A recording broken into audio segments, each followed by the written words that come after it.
Watch us talk sports. Each Wednesday at noon. On WEIU.net, WEIU Digital TV. I'm Rob Calhoun. I'm Jeff Owens. And I'm Rameen Karbassioon. On our 13th show, we'll talk about the NFL, college football, MLB football, EIU football, and a little high school football as well. That should be a good one. A lot of sports to talk about today. All right, we'll kick things off here with football. Let's go, Rob. NFL first. Yeah, week 2 of the NFL preseason, with the season starting up on September 9th.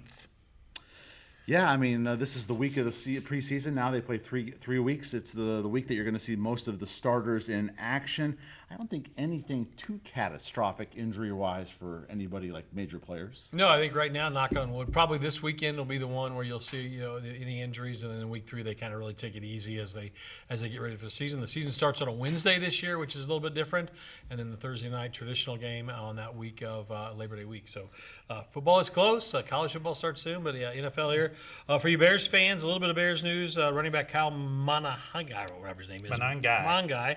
Sideline, high extended knee. He's expected to miss numerous weeks now. That's a little bad news for the Bears offense. The Bears will play the Bengals this Saturday, the 22nd at 6 o'clock. The Bears management team has also said that Northwest Indiana right now is the sole focus as they try to figure out some concrete plans to build a stadium. The good thing is for you Bears fans, no matter what happens, they will remain the Chicago Bears. All that has been taken care of. So they are the Bears will remain the Bears. Where they play is TBD. Well, the Bears are also shuffling their left tackle, Braxton Jones, back with the first team. Ozzie Trapillo is working back in. Year 3 for Caleb Williams, year 2 for Ben Johnson. So will the Bears offense continue to trend in that upward fashion? They're explosive, and the Bears will definitely be a team to watch this season because they had a great year last year. Yeah, I think that division is one of the best divisions. All 4 teams are are contenders going in, and I think that's going to be a good division as it has been lately. Bears to Packers on our list of teams to mention here. I heard some chatter about the Packers maybe having a down year, but Packers have been pretty solid under Matt LaFleur. Jordan Love back at QB, and obviously, they're awaiting the return of Micah Parsons because he had that severe injury last season. Yeah. Josh Jacobs is out right now with an injury. He's also got some off-field issues that we don't know if the NFL is going to get involved or not with, so he's obviously a big cog in that offense as well. Yeah, the Packers, they have a rookie class right now that's really generating some buzz. Several rookies are pushing for meaningful roles.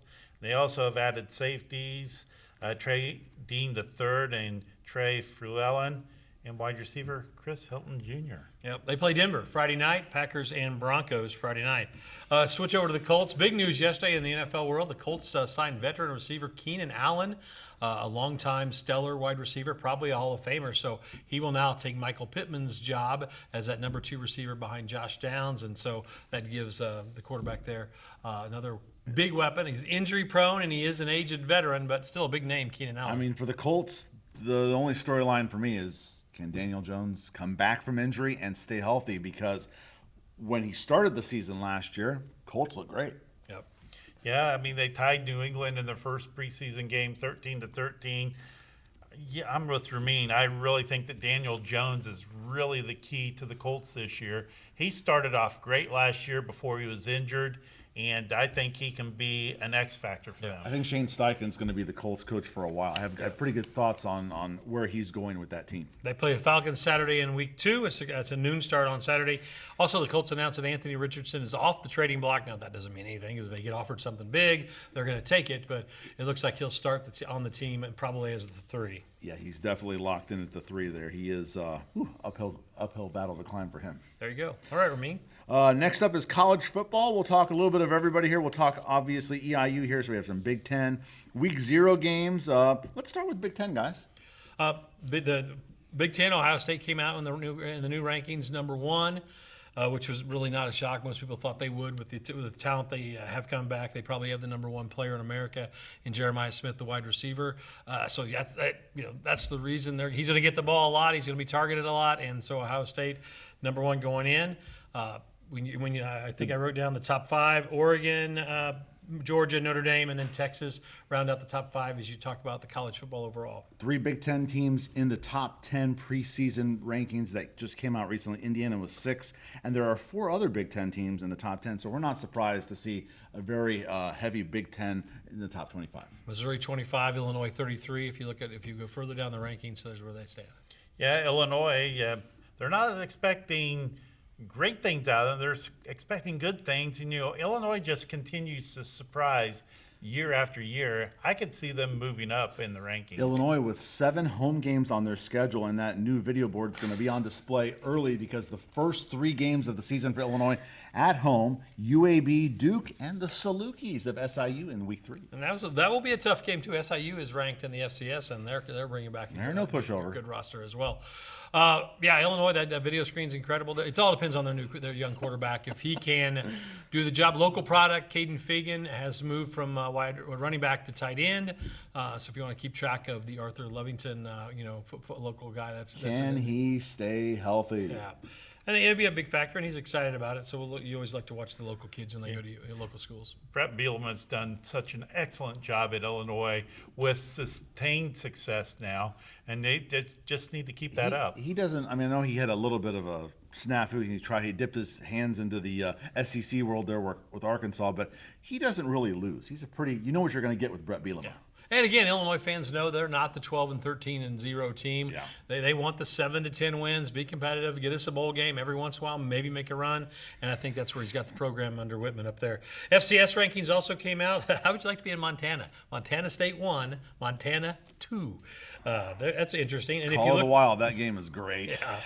And then you look at 3 and 4, and it's South Dakota State and Illinois State, who, by the way, are right at the beginning of the year, not beginning the beginning of the part of the year against EIU. Also those last 2 you just mentioned, both on the EIU Panthers football schedule. Yikes. Speaking about the Panthers, EIU opens up Thursday the 27th. Murray State, 6 o'clock start. Game 2 is at Minnesota the next Thursday after that.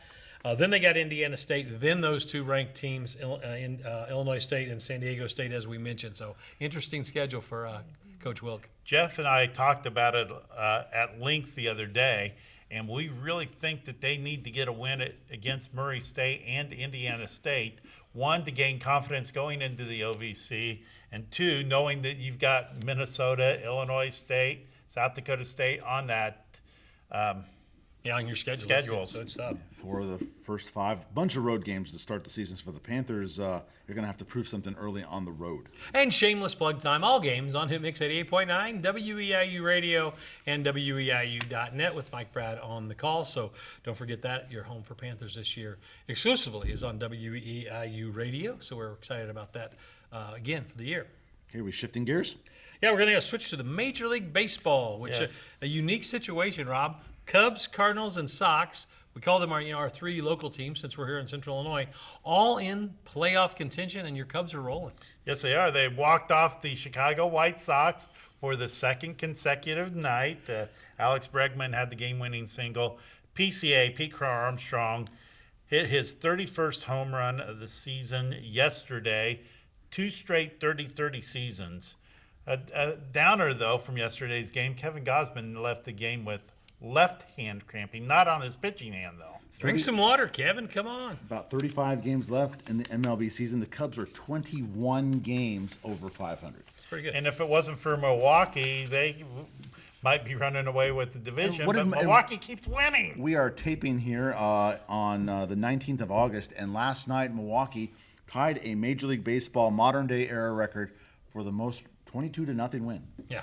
Good job, Seattle. Way to show up. They are rolling. Milwaukee is a tough out. Well, the Cardinals the other day against the Cubs, Joshua Baez made MLB history by not hitting 1, not 2, but 3 home runs in his first 3 at-bats. Since then, he's gone 0 for 18. Yeah. Spread it out. Yeah, that's pretty cool. And really, his 4th at bat, the ball took off his bat there. Just an update on the standings. Cubs are in 2nd place in the Central. They're 4.5 behind the Brewers.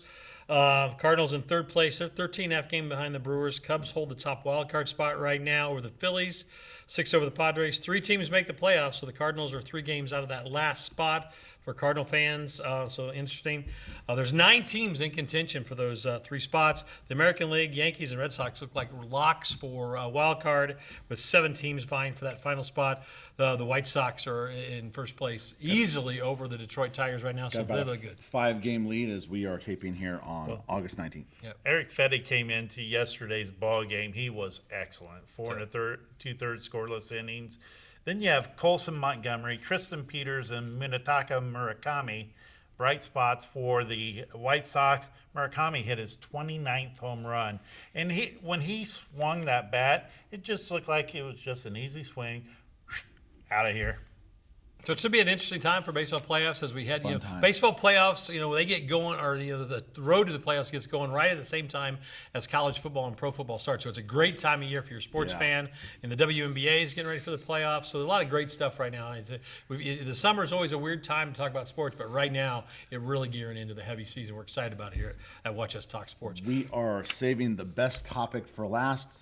Hey, it's week 1 of high school football. Let's do it, guys. I'm going to go first because we have Gabe Newman here. We're going to cover three schools today. Gabe Newman will talk a little bit about Tri-County. I'll talk about the Green Wave, and I'll get out of here for a minute. Mattoon will open up Friday at home against Decatur MacArthur. New coach Chad Augsburger makes his debut at Gaines Field. The Green Wave coming off a 1-8 season, so there's nowhere to go but up. MacArthur was 5-5 last year, made the playoffs, lost in the first round. Caden Brown is their stud running back. He is the one to watch. He's getting some college looks, by the way, so you want to check him out if you're going out to the Greenway Field on Friday. Mattoon is led by quarterback Braden Hackett, a junior. Derek Sparks comes back for the Decatur is coach in his 20th year. I didn't realize Spates has been there 20 years. I didn't realize that. High school football starts a week earlier this year, so I'll get out of here so Gabe can take a seat. I'll be back. Robin Rameen, the voice of the Trojans. Yeah. Well, Charleston finished 1-8 last year, going to open up against Robinson this year. And the big storyline, as Rameen and I know it, is the trailing couch watch. He's 671 yards away from the career rushing mark, 11 TDs away from the career rushing TD mark. Yeah, Charleston opening up at home just like Mattoon. And I think on paper this looks to be a somewhat of a, I'm not saying even matchup, but I could see this game going either way. Trojans opened up at Robinson last year and did not go very well. So looking for better results this time around. Robinson lost a lot of their skill players, but they've got the interior of both their offensive and defensive lines coming back. And those guys were hogs last year against Charleston. Charleston's O-line coming back. So week 1, battle of the trenches. And as we segue there, we welcome the voice of Tri-County Titans football on the radio, Gabe Newman. Gabe, welcome to the program. Great to be along. And I just got to say, trailing couch, such a fun player to watch. I mean, you never know what you're going to see. Little bit of speed. And Gabe, you are on the call of Tri-County Titans football here locally. And it's a new era for Tri-County Titans football. They have a new head coach. And I looked it up. Their last non-losing season for the Titans was 2019. So tell us about their new coach. Yeah, it's been a rough decade for the Titans, but they have a new face of the program. Nate Allbaugh comes in. He's from Tolono. He's got winning in his blood. There you go. But he even said it's a tough battle. It's something that he's never really dealt with before, having 3 schools come together for one team. It's a different dynamic. But he said he wants the kids to be proud of their school, and proud of where they're from, and he said the main goal for year 1 is really to just keep everybody on the same page, not try and change things, keep everybody off each other's backs, and he said it's hard to define what a successful year would look like other than building a program because he's really got to start from the bottom. They only scored 28 points last year across all 8 of their games. They had 1 win. It was by a forfeit. I haven't even looked yet when the last time they won a game on the field was, but it hasn't been for a while. It's been a few years since they won multiple games. Yeah, and the difficult thing that the coach really has is, a lot of coaches will go into the school, look to see who the athletes are, and say, hey, come out for football. He's got 3 schools to deal with, and plus he just recently got the job too.